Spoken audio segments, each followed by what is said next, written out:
have the Ayatollah of fantasy rock and roller with us today, Adam Rank. How you doing, Rank?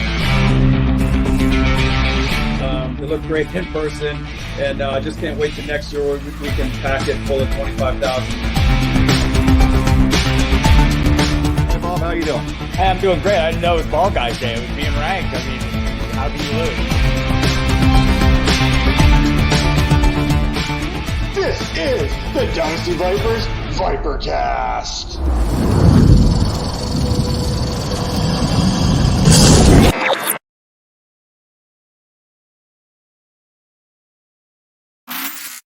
Hello and welcome to the Dynasty Vipers Vipercast. This is episode 177, presented by the Fantasy Points Media Group. As always, I am joined by the one and only Major Caldwell IV. Yes, that's right. The extra IV gives him a little energy here on this show, week in and week out. And let's be honest, you kind of need it when dealing with me. That being said, like I said, we are brought to you by the Fantasy Points Media Group.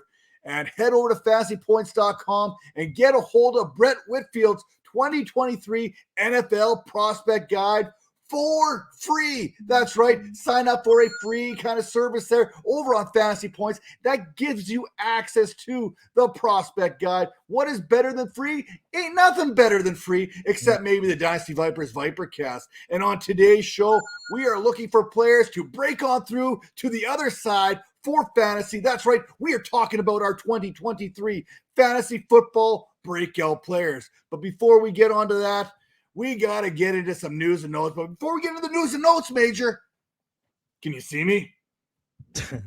Nah, you're too white, bro. I can't see you. I got the mustache to give you a little bit of color. That's all I can see is a mustache. You're like a floating mustache right now.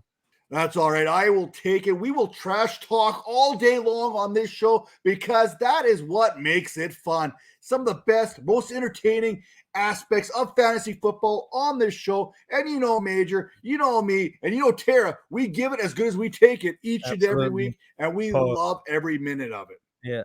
That said, someone who's probably not taking a whole heck of a lot right now is my guy, McCorkle Jones, who apparently the Patriots are now trying to trade. Whether it's because he's not very good or perhaps him and Bill Belichick have clashed. And this kind of ties in a little bit to the Patriots of the West there, the Las Vegas Raiders. Danny Amendola, he's going to be a coach in some sort of aspect there for the Vegas Raiders. But the interesting one for me is we're hearing that McCorkle Jones is possibly being traded. We also have new Las Vegas Raider quarterback Brian Hoyer, who last season said he would not play in the NFL if it wasn't for the New England Patriots. Something there has changed. So we are getting, hey, Major, we're connecting the dots. We like to put our tinfoil hats on. We like to put our melon hats on every now and then. Why are we dealing with this now? Why is Brian Hoyer looking to get out? Why is McCorkle Jones looking to be traded by the team? What's going on for Bill Belichick? Is the big Patriot machine breaking down? Yeah, I think the glue to that thing looks like, you know, we always had that debate about Belichick or Brady. It feels like the cog that's missing and everything's starting to fall apart now is the Brady effect. But, you know, like you said, the Raiders are pretty much grabbing whoever is left over from the New England Patriots. And, you know, I mean, it's a smart idea. It's a winning. If the players are not as good as they used to be, at least you're going to get that mentality in your facility. You're going to everyone, you know, they can correct some things and show people the winning way. So I think that's a plus. I don't know where McCorkle is going to go. I don't really see any place for him, especially as a starter. So, you know, that's going to be a hard one. I'm pretty sure he's going to have to stay there. I don't think anyone's really checking for that.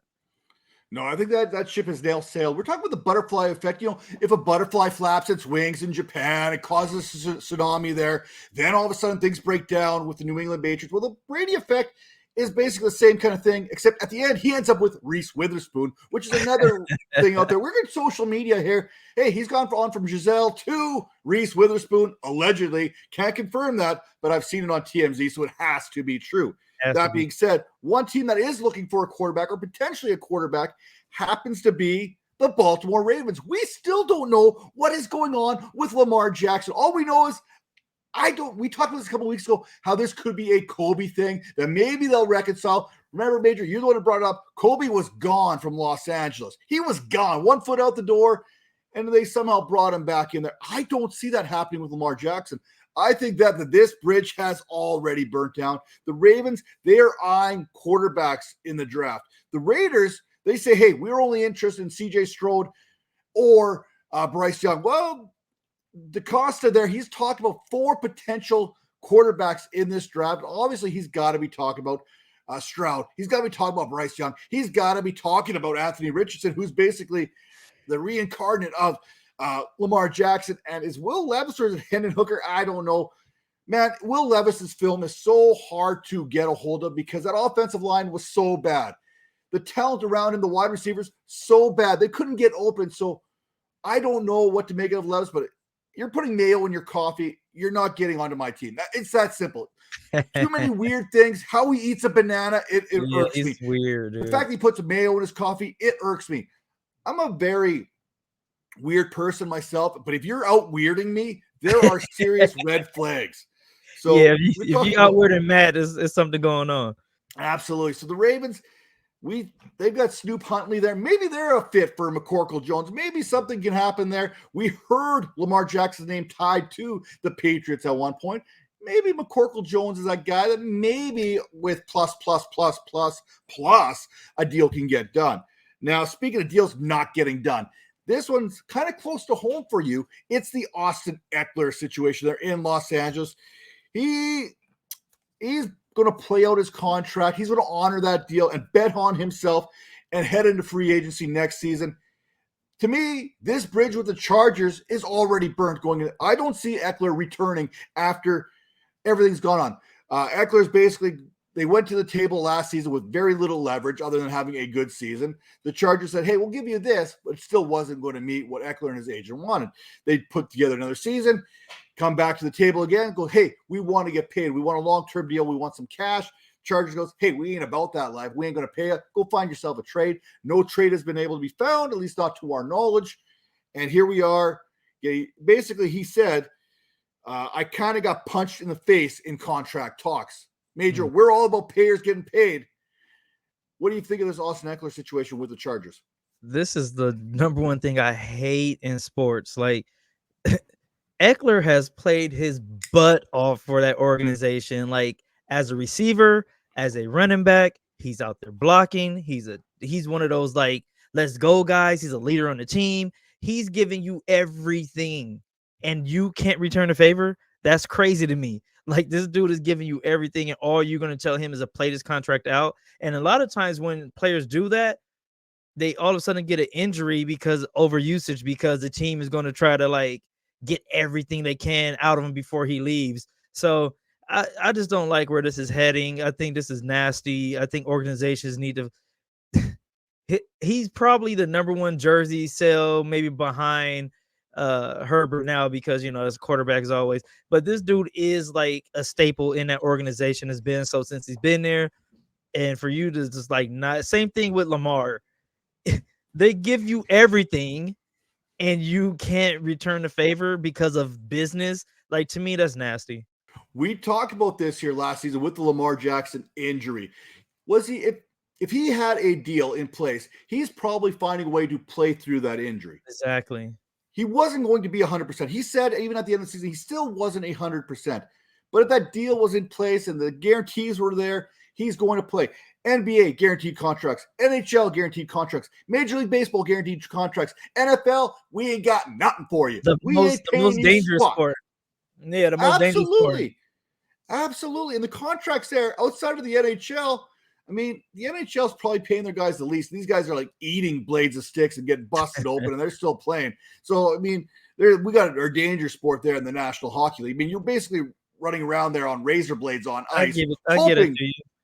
Yeah, so we got, but we're talking about the only professional sport not with guaranteed contracts and that has a history of long-term effects. And we're not going to guarantee these guys nothing. That doesn't sit right with me in any way, shape, and form. So, yes, we could see ourselves where Austin Eckler, who has a history of documented injuries, right? Maybe one of those injuries creeps up when he's needed the most. Well, it's like, you know what? I pulled my hamstring that maybe, you know what? I'd come That back would a be little the bit earlier. You smart know what? way. Hey, I'm going to be smart with it. I'm going to make sure that I secure my financial freedom Yeah. next season. Yeah. And you mentioned, I mean, we've got ourselves. We saw this play out last season with Lamar Jackson. Players, they play for the league, they pay for that contract, but in the sense, they've got people that they need to support as well. They need to take care of themselves first. Now, we're starting to head that direction with a lot of these players, and yet we still criticize them. All Lamar Jackson, he didn't even want a fully guaranteed Deshaun Watson type contract. Right. He wanted X amount of guaranteed money. We all want X amount of guaranteed money. Ain't nobody going to turn down guaranteed money. But yet we scrutinize a player when they ask for this guaranteed money. When they put their foot in and say, hey, me, it's about me. It's about my family. You're So, selfish. Exactly. This is how we're viewing players, and it's wrong. Super. It is absolutely wrong. And then Get we've one of seen these. people within that Ravens. We've seen people within that Ravens organization, the fan base, turn on a man who's given you everything. And we see this. It's not just Lamar Jackson's situation. We've seen this play out on multiple teams, multiple fan bases throughout the years. This is something that goes back to the dawn of time since football. I mean, remember Mike Ditka? He wanted a raise way back when they traded him. Mike Ditka got traded at one point because he wanted more money.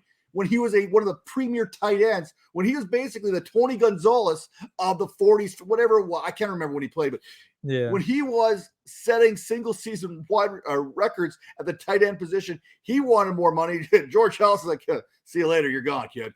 I always tell people I love the game of football, but I absolutely hate the business of it. The business of NFL is the nastiest, one of the nastiest businesses that we have here in the States.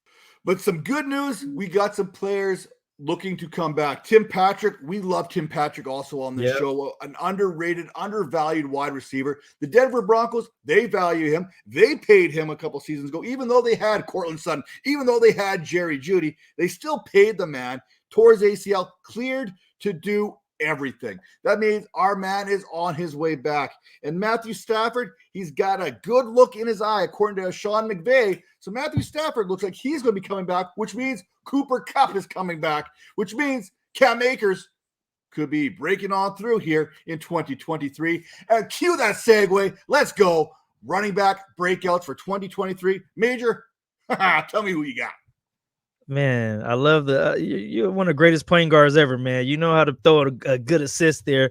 I'm going to go with my man Cam Akers. I think this may be the season that we get that 1,000-yard season we've all been waiting for. He's been flirting with a little bit. I think he had like 700 last year, hit a 700 a couple years before or whatnot. But, you know, he's had injuries and for some mysterious reason ended up in a doghouse that no one still knows why and what happened. But it seems like he's atop of that roster now. And, you know, barring they, you know, go out and get someone like an Eckler or grab one of these kids in the draft, I think he stays healthy. I think he's going to be all right. So I'm going to go with Cam Akers for my first breakout running back for the season. I love how you mentioned the point guard. It's like the Jameson Williams, the white chocolate, the bounce pass off the elbow, behind the back, setting you up on that one there. Now, I'm going to go to some sweetness here down at Tampa Bay with my guy, Rachaad White. I mean, I could have put him in all these other categories, but Rachaad White, listen, new offensive coordinator there in Dan Canales there. He did wonders for Geno Smith last season. So here's hoping that he can help Baker Mayfield cook up a little bit of a something there in South Beach, which in turn helps Rachaad White. No more Uncle Lenny in Tampa means this backfield belongs to White for now, unless you consider like Chase Edmonds there or Keyshawn Vaughn as a concern, which if you do, I don't know what to tell you. Now, our man there, John Hansen there, over on Fantasy Points, he's projecting Rachaad White there for 285 touches, including 60 receptions, 8 touchdowns, and that works out to roughly 245 fantasy points, which would have put him at RB10 last season. And to be honest, I think that's a rather conservative number, considering that White was 7th in the NFL in targets per snap amongst running backs at 12.8%. While Leonard Fournette, he's out of the picture. Someone is going to need to pick up those vacant 83 targets that he had last season. Not to mention that Fournette ran the second most routes amongst all running backs last season. There is a lot of production that could be picked up, and Rachaad White is talented as they come. The Arizona State product is one of the best young backs in the league. We saw him get an opportunity last season, about week number 10, with over 100 yards rushing. Then he followed that up with like a 9-catch, 45-yard performance or 65-yard performance against the Cleveland Browns in week number 11. So we've got a running back that can carry the rock 25 plus times. We got a running back who can catch the ball 10 plus times. You put that all together, that is Austin Eckler who can run the ball. So you got yourself a full. Hey, Tara can't see me either today, so we're good to go. Yeah, she hasn't tuned in, so the Austin Eckler, I gave him his props a little bit earlier. Now I can slander him just a little bit. Right. That said, give me another running back you're looking at.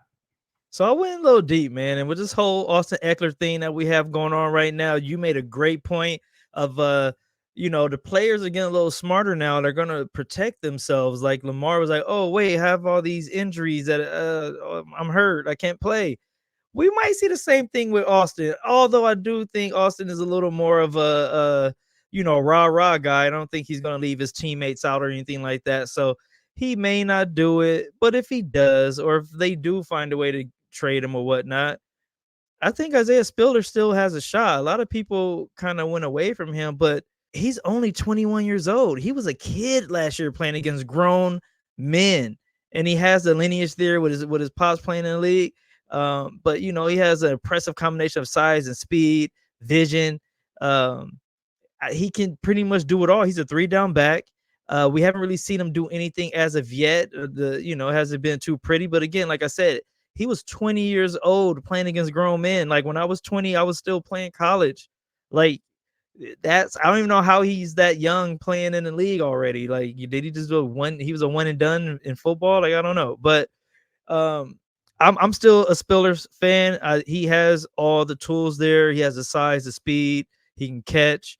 And I think that the Chargers offense is kind of going through they're going to reinvent themselves a little bit. It seems like some of the old is starting to fade out and some of the new is going to come in. So we'll see what happens.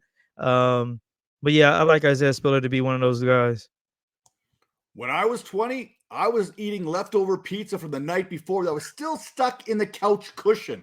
Okay, Hey, that's where my life and Isaiah Spiller's life is quite different. Let's be honest. Right. Let's call it the way it is. I don't hate that. I mean, we're looking for those guys. We want to go deep. Anyone could pick top end guys to pick here for this breakouts, but we want to go out and we want to break out. And the next guy I'm going to talk about, his running back, Antonio Gibson. I'm not going to talk about Antonio Gibson a whole lot here because that's not my breakout guy, but I love Antonio Gibson as a sleeper. And if you head here onto our YouTube channel here on the Vipers Network, I did a little bit of a short there on some sleepers, and Antonio Gibson's there, and I'll tell you why he is such a good fit for your fantasy teams here right now. Just make sure to pound that subscribe button, hit that like button, and let's support the Vipercast and the Vipers Network a little bit more moving forward. 688 subscribers strong. We are looking to build something special here. One of the best YouTube channels not known to many people right now, and that includes this Vipercast, which is a beauty of a show that we talk football each and every week. But my breakout guy, we saw a little glimpse of it last season there. Enough to get us excited. How about Brian Robinson? I mean, this man literally was shot last season, and then he came back and took the RB1 job away. Now, for the record, I love this Commanders backfield, even with a lackluster offensive line that we saw. They did add some guys there via free agency, and we know that we're going to potentially have Sam Howell under center. But you have Robinson banging it up inside, playing that Isaiah Pacheco type role there, while Gibson gets that Jet McKinnon role in this Eric Bieniemy offense. Now, Eric Bieniemy, he gets himself an opportunity to prove why he deserves a head coaching position.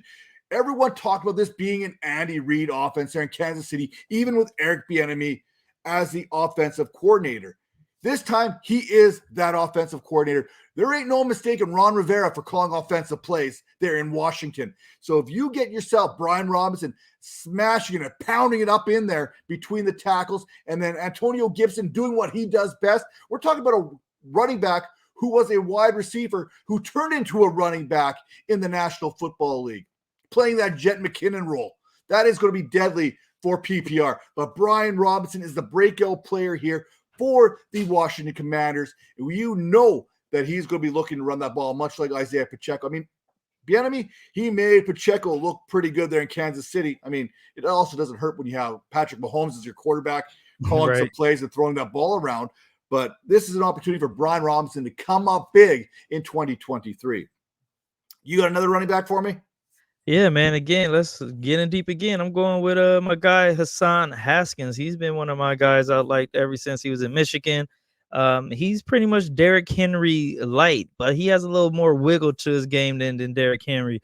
But with Derrick, he's a ball hog. He's not going to come out the game unless he's injured. So that's the only thing I'm worried about with this pick.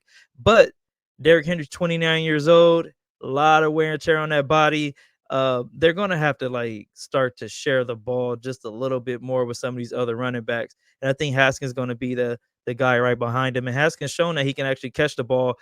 He was targeted 12 times last year and caught 11 of those. So he's showing you he has hands. He's showing you he can run the ball. He's almost the same size as Derrick Henry, but still, for some reason, he's like 20 pounds lighter because Derrick Henry's just a huge dude. But yeah, 6'2", 225, I think 230, something like that. He's around. So I really like Haskins. That offense is already built for a big running back. So I think he's going to fit right into that slot and hopefully alleviate some of the carry and wear and tear on Derrick Henry so they can have him possibly for a nice little playoff run. Well, I'll put it this way. Hassan Haskins carries his 220, 225 much nicer than I carry my 240. One of us looks like an athlete, the other, not so much. But you want to talk about wiggle with it? How about Khalil Herbert? Because the guy's got some wiggle in his game. He's got the speed. He can turn it up. And I know Donta Foreman is there in Chicago. And I actually like this as more of a 1A, 1B type approach there in Chicago. That's how I envision this. But Herbert averaged 110 yards from scrimmage in all 6 games last season, where he played at least 50% of the Bears' offensive snaps. And he didn't finish below 75 yards in any of those contests. David Montgomery, he's gone. He's now a Detroit Lion, which still is going to seem a little bit funny when we look at that. David Montgomery is a Detroit Lion. I don't know how that's going to look. I don't know if it's going to be cosmetically pleasing to my eyes. It's going to look weird. Let's call it the way it is there. But Khalil Herbert, Donta Foreman, they form a nice 1-2 punch, a little thunder and lightning, if you will. Donta Foreman's another one of those guys that can run between the tackles, and he's been effective in doing so. His yards per carry is one of the tops the last couple seasons there, and he didn't really even get started until week 10 last season for the Carolina Panthers after the Panthers traded away Christian McCaffrey to the San Francisco 49ers. But Khalil Herbert is a breakout guy waiting to go. We saw that potential last season. We wanted it. We actually there's a lot of people in the fantasy community that are like, you know what, can you just kind of keep David Montgomery away from the team for a little while? Well, you got your wish. David Montgomery is now no longer with the team. Now you're going to see a little bit more Khalil Herbert, and that sets up a breakout in 2023. What else you got for me?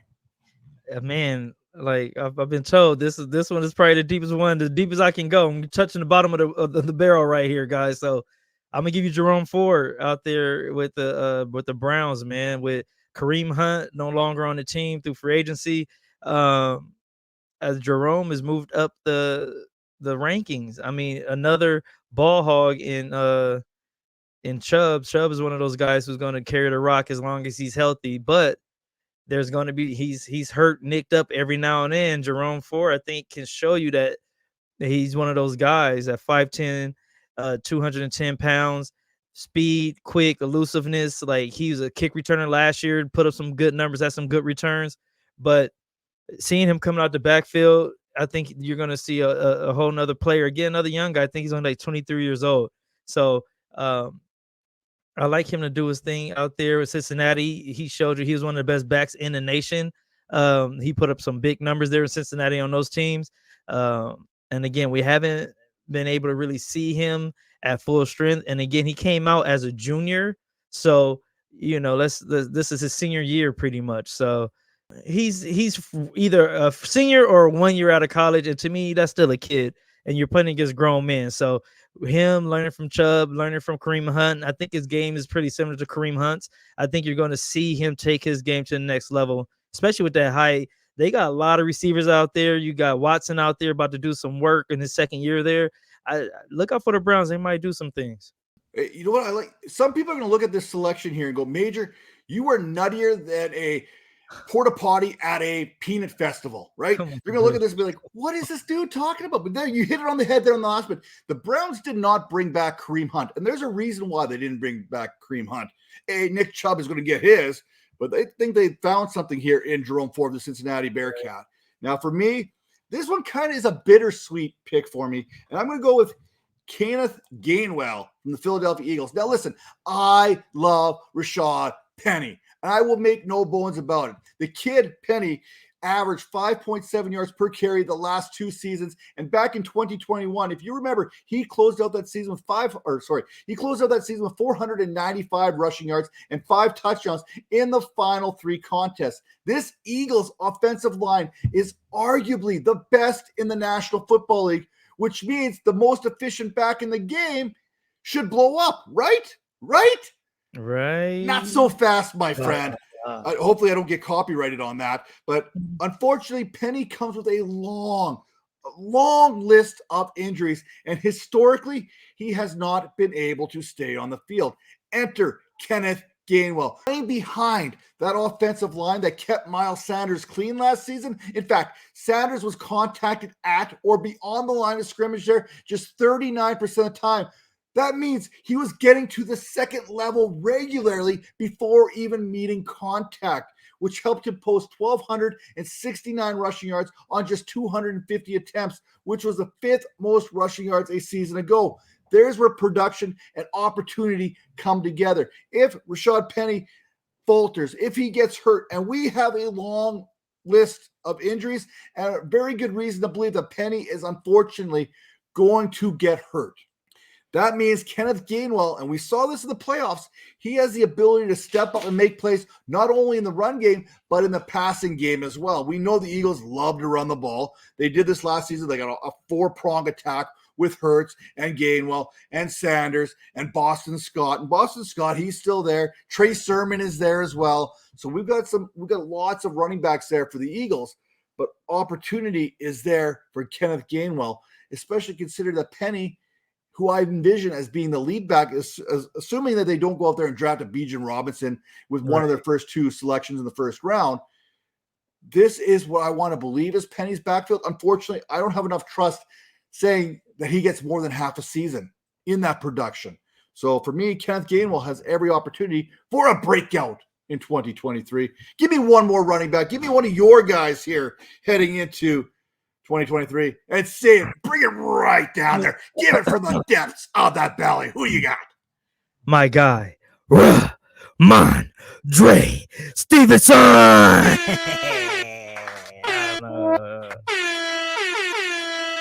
That's my guy. No, he's not a breakout, but I feel like we're just touching the surface with him. He only had just over 1,000 yards rushing. I think he had like 1,090 or something like that, and he had 400 or 500 yards receiving. So he had a total about 1,500 total yards. So we can possibly get a 2,000-yard season from my guy now that he's the man there. Yes, I know they went and got your guy Robinson, but for some reason this is his 3rd team already. What's going on with Robinson? Like, what do we am I missing something there? Like, maybe something there we need to look into. But I think this is his offense. We know that Belichick doesn't like to, have one running back. He likes to have a committee type thing going on. But like we said, that offense seems like it's kind of, the whole system seems like it's crumbling right now. And I think they're going to start trying other things and moving that franchise a little bit forward. And I think the best player on that offense at the moment is Rhamondre, like it or not. So that, I think he's going to have more opportunity, and like with more opportunity with him, at least 18 to 2,000 yards a season or total yard season. Problem with undrafted free agents is ain't nobody want to put a ring on it. And that's the truth about James Robinson out of Illinois State.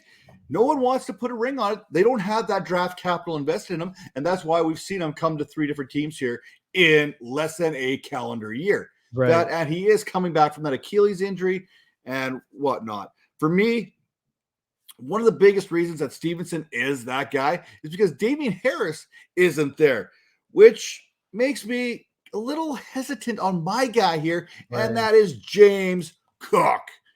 As long as the Bills don't draft Bijan Robinson or Jahmyr Gibbs, I'm okay with this, even with Damian Harris there. Now, he stole some of the thunder in this selection, and as the Bills get closer and closer, the inch closer to that goal line, you have to be concerned about Damian Harris. Now, I'm hoping that Harris more or less cuts into Josh Allen's goal line touches. That's kind of what I'm hoping here happens, and not into what Cook's touches are going to look like.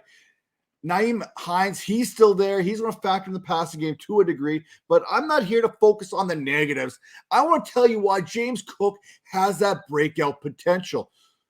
Of all the backs last season, all the backs, not the rookie backs, all the running backs in the National Football League, it was Cook that led the NFL in rate of rushes that went beyond 15 yards. That's right. Big play potential leads to fantasy production. Also, the dude is switching from that number 28 back to his bulldog digit of number 4. That's right. Anyone who's going to get their swag on automatically gets a bump up in my rankings. And it also happens to be the same number that he shares now with his big brother Dalvin in Minnesota, which means Dalvin Cook, he ain't coming to Buffalo. So that's one less veteran that you have to worry about coming to the Buffalo Bills. That's probably why James Cook made the switch. He's like, oh, shit, man. They're looking to bring Dalvin into Buffalo. I got to take his number so he ain't going to want to come over here. Right. And you know that's exactly what happened. That's what siblings do. He did that on purpose. He's like, you guys want to bring Dalvin over here? I want to take his number that he has to take another number if he comes over here. So those are our breakout running backs. Again, the list of the running backs, fantastic. For Major, he's got himself Cam Akers, another one of those guys coming off that Achilles injury. He is basically the guinea pig for Achilles because what he's doing out there, especially the back end of the season, we've never seen done before. Isaiah Spiller, Hassan Haskins, Jerome Ford there, and Rhamondre Stevenson.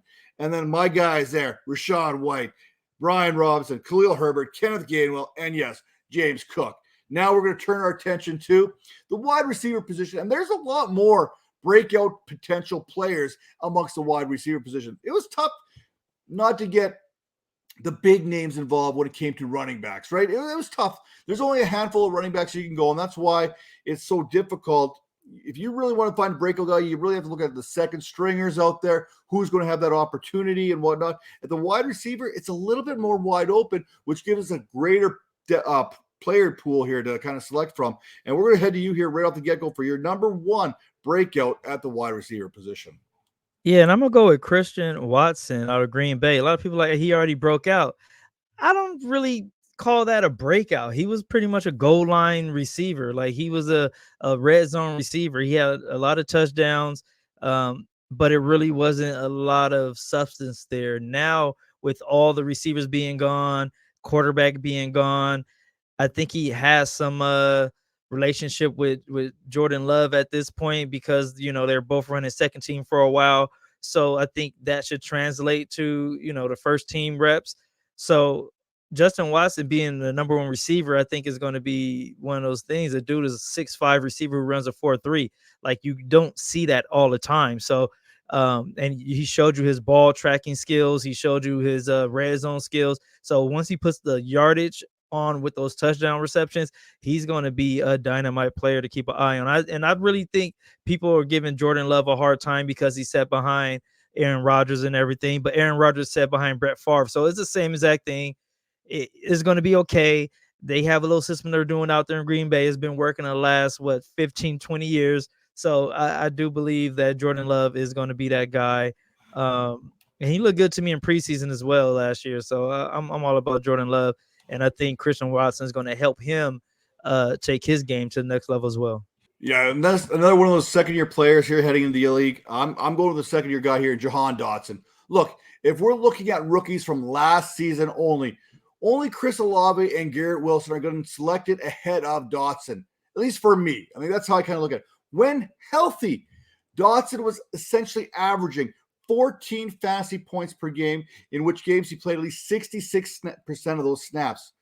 which is actually a higher rate of production than we saw from Chris Olave. From weeks 13 to 18, Dotson was top 12 among wide receivers with a 2.36 yards per route run, which was actually better than Terry McLaurin, and he also bested McLaurin in targets 35 to 34. So we could talk about Terry McLaurin possibly being a top 12 wide receiver for fantasy. I mean, I think a lot of people would put him in that 10 to 15 range. So top 12 is definitely in the range of outcomes for Terry McLaurin. Well, if we're going to put Terry McLaurin in that range, then Jahan Dotoson needs to be strongly considered, especially considering the fact that he outplayed McLaurin that back half of the season. So I'm looking at what I saw lately, and the NFL is a what have you done for me lately type league. Let's call it the way that is. And Dotson, he showed me what he's capable of. And Washington, I think if they get some solid offensive line play and get some decent quarterback play, we know the running game is going to be decent with Brian Robinson, Antonio Gibson. We talked about that a little bit earlier at the top of the show. That means you've got Terry McLaurin, Jahan Dotoson, and Curtis Samuel as your pass-catching threats there. And this offense could really start getting going as long as it gets some offensive line help. And Dotson, he is in line for a huge breakout season in 2023 if all that gets accomplished. Now, give me another wide receiver that you're looking at here next season. Yeah, I'm going to go with Kadarius Toney. Like, he's one of those players that the closest thing you're going to get to a Tyreek Hill is going to be a Toney, because the dude, every time you touch the ball, you hold your breath. The only thing, he hasn't really been able to stay on the field. He's been having injuries and just a litany of just like random crazy stuff happening to keep him off the field. But when you're playing in one of the most open offenses ever created, and you have one of the greatest quarterbacks that ever played a game, and you're the number one receiver on that roster right now, no Sky Moore, people like him, and they might do some work in the draft as well. But as I see, I think Toney is that guy, man. I don't think anyone's going to kind of push him forward. If he could stay on the field, if I'm him, I'm sleeping at Mahomes' house right now. Like, we're best friends. I'm going to be there with you. I'm going to help you with your kids. I'm going to like get the groceries. I'm going to do whatever I can to get the ball, because like I said, if he can get at least 60% of what Tyreek Hill did out there, he's going to be a dynamic player. So I think he's going to be able to put it together this season. I think he's going to have a full year in Kansas City. And, that we all know what he is athletic wise. I don't have to give you all the stats and all that stuff for that, but he's running the ball. He's catching the ball. He's everywhere. You can plug and play. He's one of those guys. So look out for Toney to have that season with a full year in Kansas City. Toney was one of those guys for me entering last season, that I thought was going to have a big year. That never happened. And I'm going to tie into Toney here in a little bit with one of my deep sleepers when I'm talking about breakout players. So I'll tie this up into a nice little bow. But one of my other guys here for a breakout player happens to be a guy we've heard in the media recently, and that is Rashod Bateman. Now, when Bateman was healthy and playing with Lamar Jackson, the duo, it was working. It was clicking. Before Bateman went down, Jackson was averaging 34.7 fantasy points per game, while Bateman sat 13th. Yes, 13th amongst receiver in yards per route run. Now, currently outside of Mark Andrews, there is nothing. It's basically Bateman walking into these receiver meetings like Will Smith walking into an empty living room type vibe there in Baltimore as a rookie, playing behind Andrews, playing behind Marquise Hollywood Brown. Bateman finished with a 15.4% target share, a 17% target per route run, a 1.31 yards per route run, and a 9.6 full PPR per game. Maybe the Ravens, maybe they go up there and they add themselves Zay Flowers in the draft. I mean, that's kind of one of those receivers that's projected to be available when the Ravens are making that first round selection.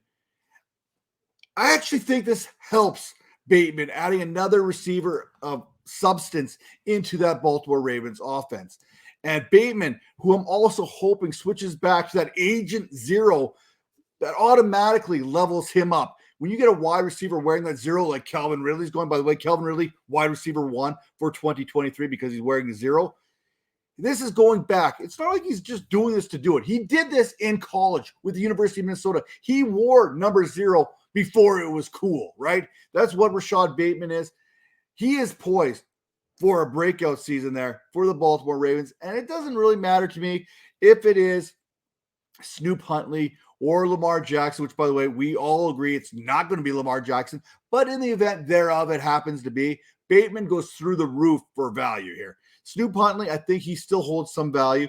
And if it's one of these quarterbacks, somehow the Ravens move up, trade Lamar Jackson, which, by the way, we talked about on this show earlier about a potential trade with the Indianapolis Colts in order to get up to that number 4 selection to potentially draft Anthony Richardson. Maybe Anthony Richardson slides down. Who knows?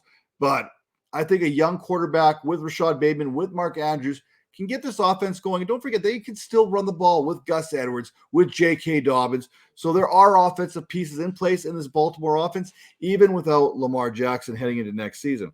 Now, Major, I need another wide receiver. Who do you got? Speaking of, I'm going to go with Alec Pierce out there in Indy. With my guy, one of my guys, I might put him on my list still. I'm still debating, even though the show is going, but I got to put my dude Paris Campbell somewhere on there. He's like the man out there in New York now. So I still got hope for him, but with him out the picture, it seems like Pierce is that wide receiver too. And if you like Cooper Kupp, this may be a duplicate here. And then you throw a little Gardner Minshew magic in there and anything is possible. I'm not going to sleep on Pierce this year. I think he may find himself at least in the red zone. He may get some love to do as a big receiver. I think like 6'3", 215 pounds, something like that. So it's a big kid, fast, hands. And that offense is thirsty, man. That offense, they have to do something. And I think getting a running back for, a whole season, a lot of play action stuff going on there. I think the Indy is going to be all right. New offense coming in as well. So I really like Alec Pierce a lot this season. Keep an eye on him. I think he may even end up being like a 1B. Yeah, with Gardner there, you don't know what's going to happen. So I'm all for my guy Alec Pierce, man. I like it a lot. I don't think that it's going to be Gardner Minshew being under center there week number 1. But hey, so? You know what? The Indianapolis Colts, I can see it just because they want to set that record. I think they've gone like 9 straight seasons or something ridiculous with a new starting quarterback for week number 1 each season. So they play their cards right. They go Gardner Minshew week number 1 this season, and then whoever they draft this season could be their quarterback week number 1 next season. I think that gives them like 10 straight years. So I can see this kind of playing out. But the one I got to go with, and I might as well stick with the whole movie theme, whatever, is Elijah Moore. Freedom! Moore improves his quarterback situation from a year ago, going from Joe Dirt, a.k.a. Joe Flacco, Zach Wilson, Mike White, to Deshaun Watson. Say what you want about Deshaun Watson and how he looked at times last season. He still looked better than whatever the Jets were putting out on the field any given week. Now, I will say, credit to Mike White, signing a nice little contract there to be the backup quarterback with the Miami Dolphins. He put together some pretty good games. So I will give him his due here a little bit. I won't pile on him too much. But when we look at this, it's not like Moore has to do anything in Cleveland. He doesn't have to be that main man. He doesn't have all these high expectations because people pretty much pounded him down there in New York. When Corey Davis was getting more snaps than Elijah Moore, people were starting to forget Elijah Moore even existed, right? It was all Garrett Wilson this, Garrett Wilson that, Corey Davis slid in there. No one cared about Elijah Moore anymore. No one did. Fantasy did. We did. We wanted Elijah Moore to happen. It just never happened. Now, in Cleveland, Amari Cooper, he's already established as the main man there. He's already established in that role in Cleveland. So he gets to play that complimentary. That Robin. Now, Robin, no one likes Robin. Everyone's always been a Batman guy. You don't watch Batman to see Robin. You don't. Right. There's nobody that does. Even if you go back as far as Adam West days, you didn't watch Robin. It was weird. But you still needed Robin to get the job done. And that's where Elijah Moore comes in. Elijah Moore isn't going to be that guy that we're talking about week in and week out. But when the dust all settles, he's going to have a very quiet 1,100-yard, 5-touchdown type season there for the Cleveland Browns. And that is a breakout, my friend. Give me another one. Let's see. Who's next on my list? I'm going to go with Laviska Shenault. Like, he's out there with the Panthers, and I think they're going to be able to get one of these top-rated quarterbacks out there. And he's gonna have to share the ball with the likes of Adam Thielen and Harris Shark, Marshall, Hayden DJ Hurst. Shark. I don't know if Terrence Marshall is him and Shenault is like the same in the same place right here, but I think Chenault's skill set just a little bit more. He's one of those Debo type players where you can like run him out the slot, run him on the outside, run him out the backfield. He's a playmaker, and I think they're going to try to get him the ball. He showed some flashes at the end of last year, putting up some pretty decent numbers in some games. Nothing to really like call home about, but he's he's too gifted to not take advantage of him. And like they've been having all these quarterback issues out there, but I think once they get either Bryce Young or CJ Stroud out there, I think they're going to be able to form some kind of offense out there, because this has been nasty. Like when they got rid of Christian McCaffrey, the offense it lost its identity. So I think they'll be able to get a new identity, and I think Laviska is going to be a big part of that coming out the slot.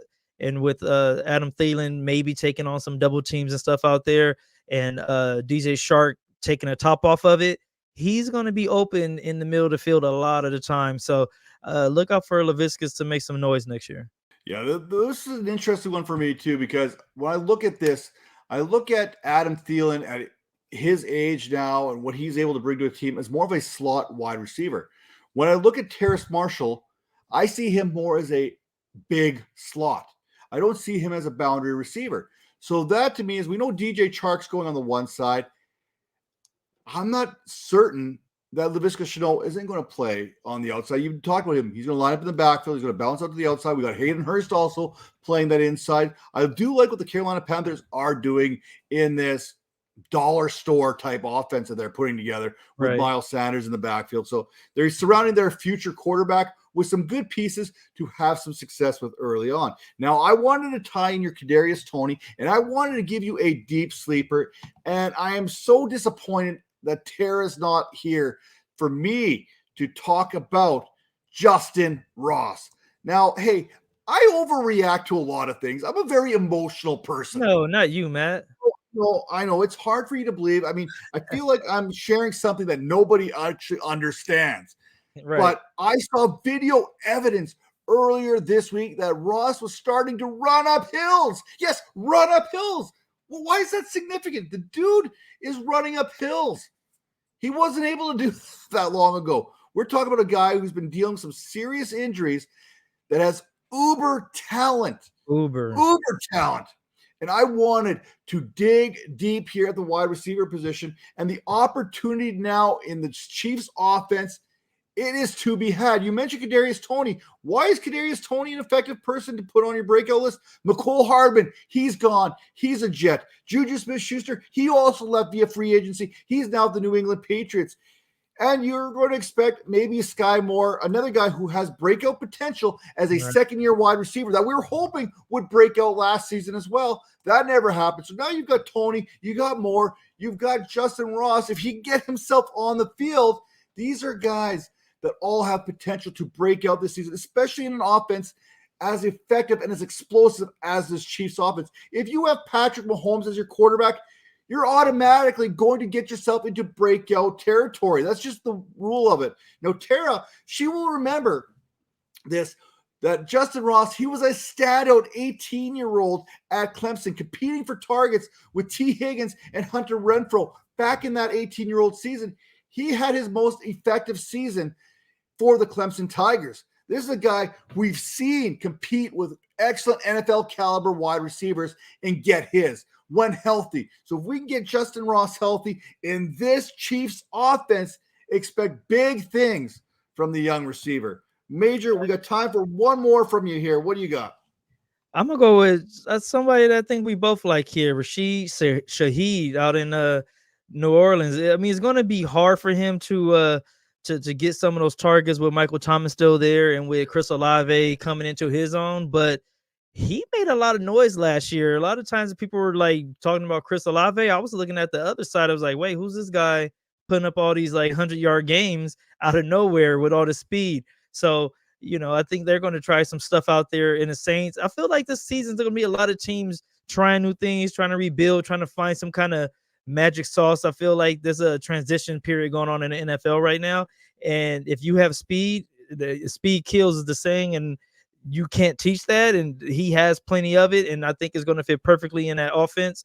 And I don't know what's going on with Michael Thomas. Is he going to be there next year? Is that like 100%? Yeah. We So don't know. like, It's Michael Thomas. yeah, he can easily move up to wide receiver number 2 in that offense. And a lot of times last year, I think he outplayed Chris Olave. So I like Rashid a lot, dude. He's a player that no one really talked about too much. I know Matt had a couple times where you brought him up, mentioned him a few times, but yeah, overall, I think no one's really talking about Rashid at this moment, and I think this is going to be one of those breakout opportunities for him.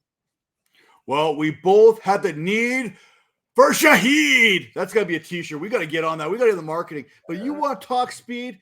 I'll give you another speedster in Jameson Williams. You know I love myself some Alabama players, so you knew I was going to get him on this list. And we know that Detroit, they're going to be able to run that ball with DeAndre Swift, with David Montgomery. They're also going to be able to pass the ball because they have the number 1 fantasy wide receiver on their roster next season. That's right. It's not a bold prediction. Amon-Ra St. Brown will lead all receivers in fantasy next year in PPR settings.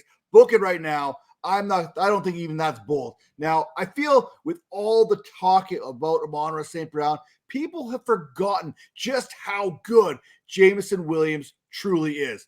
We did not get to see that last season. We didn't get to see it unleashed last year. They had TJ Hawkinson. They had DJ Chark. Well, guess what? Hawkinson, he got traded to the Minnesota Vikings. DJ Chark, he's now signing with the Carolina Panthers because he's got some sort of weird feline fixation there where he can only play for teams that are cats, okay? This Lions team, it finished top 10 in passing attempts, and they were top 5 in total points. This is an offense led by Jared Goff that can get the job done. And when you're putting up points, you're putting up fantasy points. And if you're putting up fantasy points, someone's got to get theirs. Why not Jameson Williams? And that is why Jameson Williams is there. But guess what? I got time for one more. There's some honorable mentions here that we didn't really talk about. Some guys that I was like, yeah, you know what? We could probably slid them in here. Guys like Rondell Moore, guys like Nico Collins, Devonta Smith, Josh Palmer, addicted to fantasy points, Josh Palmer. But there's one that we're missing. I have to scroll down a little bit further on my sheet because I wanted to keep him hidden from you. So he's down there on column number 50. It's my guy, Jakobi Meyers. You know, Jakobi Meyers' season is upon us. Sure, Devontae Adams, he's there. And so is Hunter Renfrow for now. But gone is Darren Waller.